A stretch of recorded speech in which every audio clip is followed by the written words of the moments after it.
Y ya en la cuarta semana de este mes de febrero, este mes de identidad, creo que todos nos hemos encontrado con nosotros mismos. Creo que hemos ayudado a otras personas a entender qué es lo que Dios piensa de ellas, cómo Dios las ve, cómo las ve el cielo, que eso es realmente importante, porque a veces nos vemos bajo la óptica de cómo nos ven las personas o cómo Satanás quiere que nosotros nos veamos, porque él quiere minar también nuestra autoestima y usa personas que nos dicen cosas y nos hablan con palabras que él quiere que nosotros escuchemos y que él quiere que nosotros creamos. Pues este mes ha sido para desmentir todas esas palabras que vienen de Satanás, entender que muchas de esas palabras son utilizadas, él las utiliza a través de otras personas y otras nosotros mismos les damos cabida y rienda suelta para estar pensando lo que Dios no piensa de nosotros. Este mes ha sido un tema de poder entender lo que Dios piensa de nosotros, poder entender un poquito más cómo nos ve el cielo y qué somos nosotros en el reino de los cielos para Dios, aunque estemos aquí en esta tierra. Esta semana es muy interesante. En la semana número 4 vamos a estar hablando de los en y con en Cristo, o entender el paquete completo de la obra de Jesús. Y en la presentación vamos a estar viendo que muchas veces las personas creen que Jesús lo que vino a hacer fue morir para salvarnos, y eso es cierto. Pero eso solo es la entrada, eso es solo la puerta de lo que Jesús vino a hacer. Jesús no solamente vino a redimirnos como lo veíamos en semanas pasadas, Jesús también vino a darnos un paquete completo de bendiciones. Y eso es lo que vamos a ver en esta cuarta semana. Lo que pasa es que muchas personas creen que con la salvación alcanza. Y sí, alcanza para tener una vida eterna. Pero Jesús no piensa en nosotros solo para tener una vida eterna. Jesús quiere que vivamos una vida plena y abundante aquí y también en el cielo. Y muchas veces nosotros no tenemos acceso a esa vida plena, llena de bendiciones, de la vida que Jesús nos vino a hablar, una vida llena de abundancia, porque nosotros no lo creemos. Nosotros podemos ser salvos, pero si nosotros no creemos qué es lo que Jesús vino a hacer, y si primeramente no sabemos qué es lo que Jesús vino a hacer, el paquete completo, no lo podemos creer, y si no lo podemos creer, no lo podemos accionar y no lo podemos vivir en nuestra vida. Y eso es lo que vamos a estar hablando. Hay una imagen muy interesante que hemos estado estudiando, que es como, por ejemplo, cuando uno hace una póliza de vida, y esa póliza incluye la letra menuda, y la letra menuda no la leemos, y entonces pagamos ciertas cosas que ya estaban incluidas en la póliza de vida, pero simplemente no las usamos porque no leímos la letra menuda. Y hoy vamos a leer esa letra menuda. Seguimos pagando grúas y servicios médicos, y ya están incluidos dentro de esa póliza. Eso es lo que vamos a ver hoy.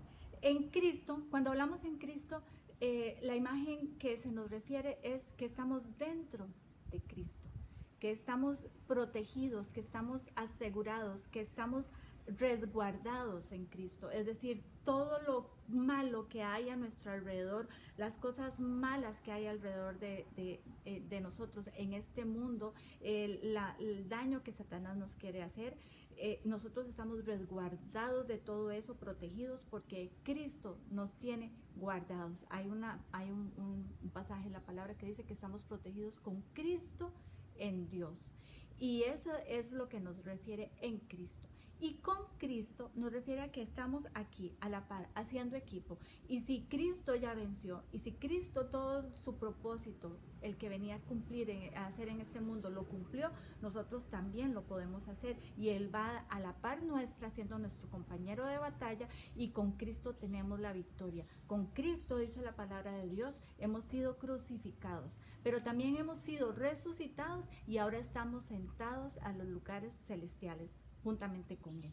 Y esos son los dos conceptos que podemos aclarar en la presentación, lo que significa en Cristo y lo que significa con Cristo. Y en el punto número 1 vamos a hablar de restaurados. Y el primer pasaje que tenemos ahí es el de Isaías. Entonces podemos lanzar la pregunta, ¿bajo qué contexto histórico Isaías está escribiendo esto? En Isaías 61. Bueno, en ese momento el pueblo de Israel ya había sido exiliado, algunos estaban queriendo regresar a restaurar todo lo que ellos habían perdido, pero definitivamente el pueblo estaba siendo oprimido por los babilonios.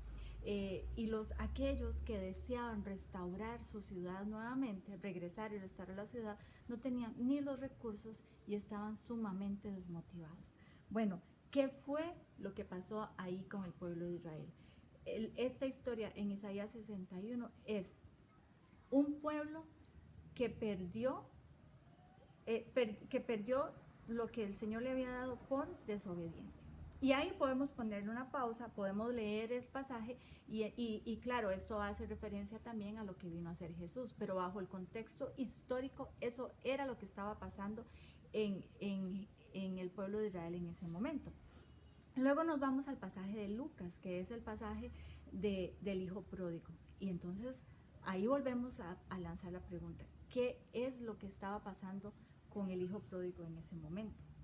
Bueno, hay una relación entre el pueblo de Israel y el hijo pródigo, porque el pueblo de Israel era un pueblo perdido por desobediencia y el hijo pródigo era un hombre perdido por desobediencia. Y ahí encajamos nosotros. Cada uno de nosotros en este momento, en la actualidad, podemos encajar como el hijo pródigo. Hemos aceptado a Cristo en nuestro corazón, ahora pertenecemos a la familia de Dios, somos hijos, pero en algún momento nos perdemos por alguna razón. Y ahí sería muy interesante que lancemos la pregunta al grupo.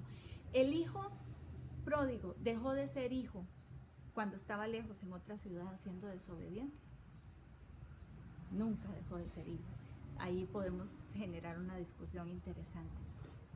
¿Qué enseñanza nos deja ahora esta enseñanza del hijo pródigo, esta historia del hijo pródigo? ¿Qué enseñanza nos deja a nosotros? El hijo pródigo nunca dejó de ser hijo. Nosotros nunca dejamos de ser hijos una vez que aceptamos a Cristo en nuestro corazón. Pero lo que sí sucede, y le sucedió al hijo pródigo, es que dejó de vivir como hijo. Nosotros, una vez que aceptamos a Cristo, somos hijos y muchas veces nunca llegamos a vivir como hijos. Algunas veces sí y nos perdemos en el camino. Otras veces ni siquiera, porque nos mal enseñaron que los hijos de Dios vienen a este mundo a sufrir, que los hijos de Dios son un poquito menos que una cucaracha, que entre más suframos, más nos tenemos el cielo ganados y más coronas en el cielo tenemos. Y entonces somos la cola de este mundo. Cuando el Señor nos dejó escrito en su palabra que seremos cabeza y no seremos cola. Debemos entender que la salvación nos abre una puerta a la vida eterna, pero también tenemos que entender que la salvación nos abre una puerta a una vida llena de plenitud, a una vida llena de abundancia y a una vida llena de propósito. Y ahí queremos agregar un pasaje más y queremos leer Lucas 4 del 17 al 21, porque en este pasaje de Lucas es la palabra, el cumplimiento de la palabra de Isaías, que es lo que vino a hacer Jesús, porque Jesús agarra los rollos, los lee y dice, y esta palabra se ha cumplido hoy. ¿Y qué fue lo que vino a hacer Jesús? Hablando propiamente del punto de restaurados, porque el hijo pródigo, cuando regresó a la casa del padre, el papá lo recibió con los brazos abiertos y él solo venía a tener algo para comer viviendo como sirviente. Pero el padre le hizo una fiesta, lo alentó con sus palabras, le puso un anillo en el dedo y reafirmó su identidad de hijo y le dijo, esta es su casa y usted debe vivir como hijo. Cuando nosotros regresamos a Cristo, cuando nosotros nos convertimos en hijos, el Padre quiere ponernos un anillo en el dedo y decir, este es mi hijo, y con orgullo demostrarlo al mundo y hacer una fiesta y una celebración, pero nosotros queremos escondernos del mundo y vivir calladitos y mediocremente, y vivir a medias y pobres de espíritu y pobres de todo lo demás integralmente. Y Jesús dice aquí en Lucas 4, que Él vino a traer buenas noticias, que Él vino a consolar los corazones, que Él vino a traer libertad y nos vino a traer favor en este mundo, que vino a traer gozo, que vino a traer esplendor y que vino a traer una gozosa bendición. Y cuando analizamos el pasaje en Isaías 61, al que está haciendo referencia a Lucas, nos damos cuenta que los primeros puntos es como nuestras necesidades básicas, que nos consuelen el corazón, que nos sanen, que nos traigan buenas noticias. Y los últimos puntos son de sobreabundancia. Nos vino a traer esplendor, nos vino a traer bendición gozosa, nos vino a traer, es decir, la salvación de Cristo no da solo para el gasto, da para mucho más. Y el problema es que a veces vivimos solo para el gasto. Y si nos damos cuenta en este pasaje de Isaías 61, nunca está haciendo referencia al cielo, está haciendo referencia aquí, a nuestra vida en la tierra. La salvación, la obra de Jesús en la cruz es la puerta para una vida llena de abundancia y de bendición para cumplir nuestro propósito. Qué lindo, ¿verdad? Y en el punto número 2 vamos a hablar de renovados. Leemos Lucas 5, 36 al 39.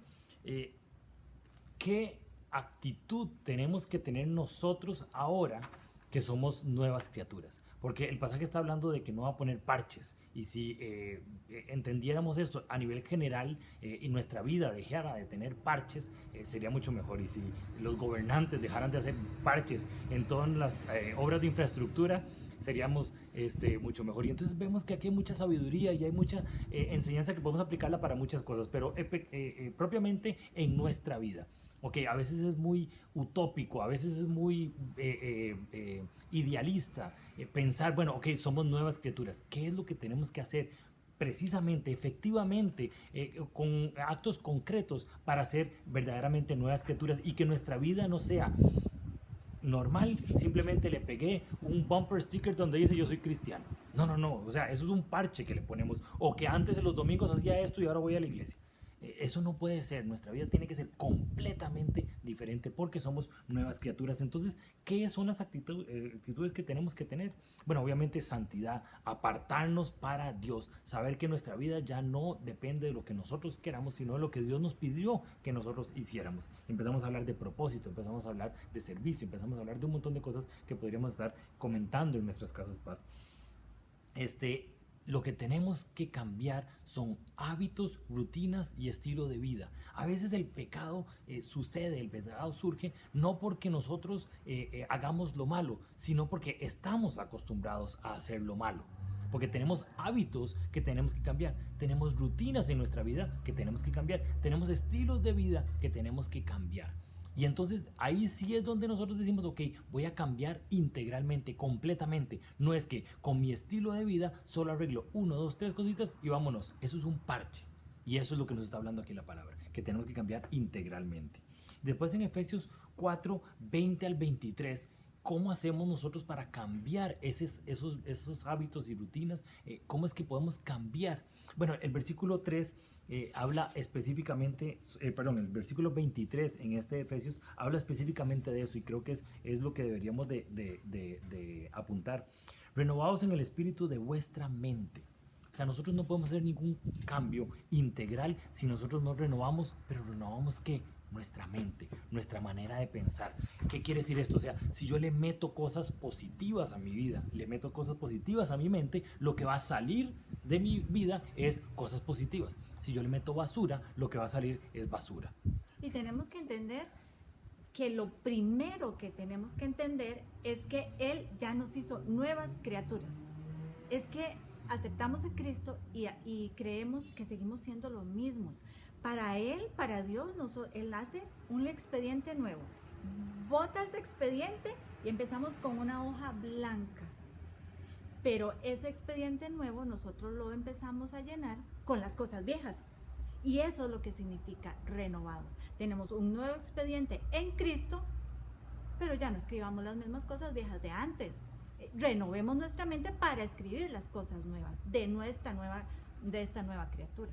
Y empezamos a meter cosas positivas y empezamos a dejar esas cosas negativas que antes nos hacían reaccionar negativamente. Pero entonces metiendo esas cosas positivas vamos a a cambiar y renovar nuestra mente. Y ahí es donde empezamos nosotros verdaderamente a hacer nuevas criaturas. Pero bueno, ¿qué cosas son las que tenemos que meter ahí adentro? En Romanos 12:2 nos da la clave de qué son esas cosas que tenemos que meter. Porque nos habla de buscar la voluntad de Dios, nos habla de buscar lo que Dios quiere para nuestra vida. Bueno, ¿cómo hacemos para buscarlo? Ahí está la palabra de Dios. Nosotros tenemos que meter en nuestra mente la palabra de Dios para que de nuestra boca, de nuestras acciones, de nuestras reacciones salga la palabra de Dios. Ahí es donde empezamos nosotros el proceso de renovación. Por eso es tan importante congregarnos, por eso es tan importante ir a la Casa Paz, por eso es tan importante nuestro devocional diario, por eso es tan importante la oración. Todas esas disciplinas espirituales nos van a llevar a nosotros a entender quiénes somos, a entender lo que somos capaces, a renovar nuestra mente para que reaccionen cosas positivas. Entonces dejemos de un montón de basura que metemos a nuestra cabeza y empezamos a meter cosas importantes, cosas necesarias para que esa renovación sea efectiva. Pero recordemos que la vida como cristiano no es un evento, no es que Dios me sacó de esta crisis y entonces me volví a Dios y ya se olvidó todo el resto de mi vida. No, nosotros nos tenemos un encuentro con Dios, pero es para toda la vida. Y no solo para toda esta vida, sino es para toda la vida eterna también. Entonces, el tercer punto es muy importante, permanecer. ¿Cómo hacemos para permanecer? Después de ese evento difícil, después de esa crisis, Dios nos sacó de esa crisis y después me olvidé de todo el resto. No, tenemos que permanecer en Cristo. Ahora que ya lo conozco, ahora sé lo que hizo en mi vida, voy a tener una vida de plenitud. Ya no es una vida de salvación, como decíamos en la presentación. Ya no es un momento en donde ya soy salvo y me fui para el cielo y vámonos. No, ahora que ya conozco quién soy, tengo que tener una vida como hijo que soy. No es un evento, sino es una vida como hijo. Y entonces, ¿cómo permanecemos? En Juan 15, del 9 al 10, es un pasaje donde nosotros tenemos que entenderlo, pero a la luz de quiénes somos, ¿verdad? Si usted agarra ese pasaje, primeramente, usted agarra ese pasaje y lo lee sin entender quién soy, sin entender mi identidad, sin entender lo que hizo Cristo en mi vida, nos vamos a perder. Pero si entendemos todo esto que hemos visto, que somos hijos de Dios, que somos renovados, que ya logramos pertenecer a la familia de Dios, entonces entra este pasaje, en donde habla de obediencia. Pero una obediencia, ¿por qué? Porque yo estoy en Cristo. Y Cristo es obediente, entonces yo soy obediente. No es que yo soy obediente para acercarme a Dios, porque si no sería por obras, sino yo soy obediente porque ya Cristo está en mí.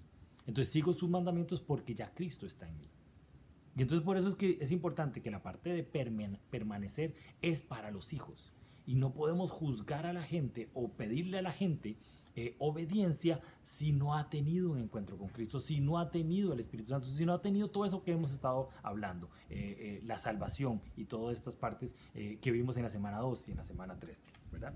Entonces es importante entender esta parte. Y después en Deuteronomio 6, del 6 al 9, primeramente habla de que va a poner esas palabras en nuestro corazón. Y ahora cuando tenemos el Espíritu Santo, ya esas palabras brotan de nuestro ser, ya la palabra de Dios sale por nuestros poros. Bueno, y si no ha salido por nuestros poros, ¿qué tenemos que hacerla? Hablarla, comentarla, escribirla, decirla, ponérsela a nuestros hijos, escribirla en nuestras paredes. O sea, que la palabra de Dios esté dentro de nuestra vida, esté siempre. O sea, que yo lo primero que vea sea la palabra de Dios y lo último que lea sea la palabra de Dios. O sea, tiene que estar metida en nuestro ser. Y ahí es donde nosotros podemos permanecer, porque la palabra de Dios va a estar hablándonos, renovándonos. Y no es que nos renovó en un momento y se acabó. No, es que sigue renovándonos y sigue renovándonos y sigue renovándonos. Porque la palabra de Dios no es estática, es viva.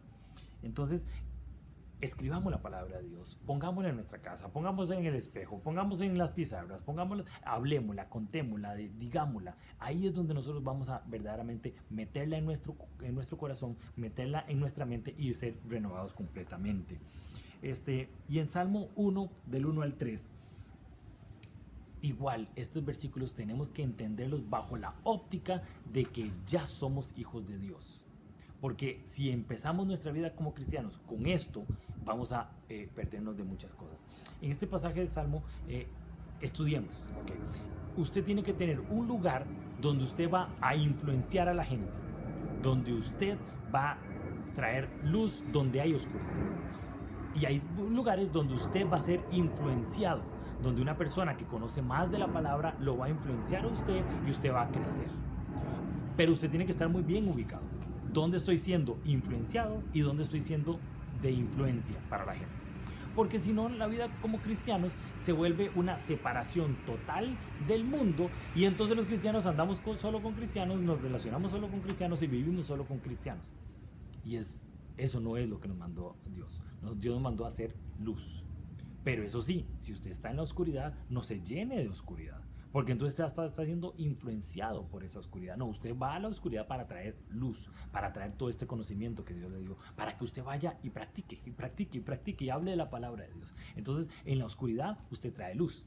Y donde hay mucho conocimiento, donde hay una persona que verdaderamente lo influencia a usted, ok, ábrase y reciba toda esa influencia. Y entonces, en el momento en que usted recibe toda esa influencia, en el momento donde usted se congrega en un lugar donde crece espiritualmente, ahí es donde usted va a ser un árbol verde que da mucho fruto. Pero si usted se influencia en los lugares negativos, va a ser un árbol que va a ser mejor cortado porque no dio buen fruto. Y ahí es importante retomar el versículo asignado. Recuerden que es ese versículo que le dejamos la semana pasada para que una persona dentro de nuestra Casa Paz dé una pequeña enseñanza. Y eso nos va a ayudar a reforzar a la gente y nos va a ayudar a que la gente empiece a soltarse y empiece a estudiar la palabra de Dios. Pero entonces retomemos ese versículo y digamos, recuerden como dijo fulanito en el versículo asignado, que estuvo muy bien, que la felicito, que todo lo que le decimos a las personas para reafirmarlas y reactivarlas. En ese versículo asignado también hablamos de ser influencia y que tenemos que estar en lugares que nos sumen y que nos lleven a mejor lugares. Este mes ha sido un mes impresionante, donde hemos conocido quiénes somos y hemos desmentido muchas mentiras que nos han dicho durante mucho tiempo de lo que somos nosotros y lo que deberíamos de ser los cristianos. Creo que entendiendo la identidad ya podemos orar mejor, podemos relacionarnos mejor con el Padre y podemos verdaderamente tener una vida de bendición. Nos estamos viendo.